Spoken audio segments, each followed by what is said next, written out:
জীবনে প্রথমবার যখন কাবা শরীফে প্রবেশ করলাম, হৃদয়ে এক অনুভূতি জাগলো, তা ভাষায় প্রকাশ করা কঠিন।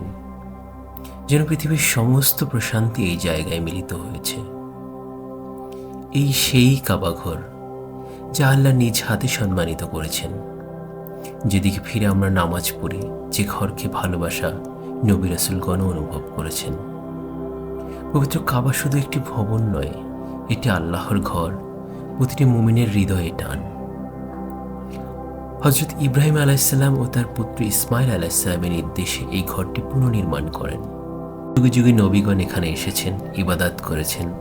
রাসূলুল্লাহ সাল্লাম নিজ হাতে এই ঘরের সংস্কার করেছেন, আর আমরা সেই ইতিহাসে অংশ হতে পেরেছি। তাওয়াফ করি আমরা এই ঘরকে কেন্দ্র করে, আল্লাহর একত্বের স্বীকৃতি দিয়ে। কাবার গিলাফ ছুঁয়ে চোখে পানি আসে, হৃদয় কেঁপে ওঠে।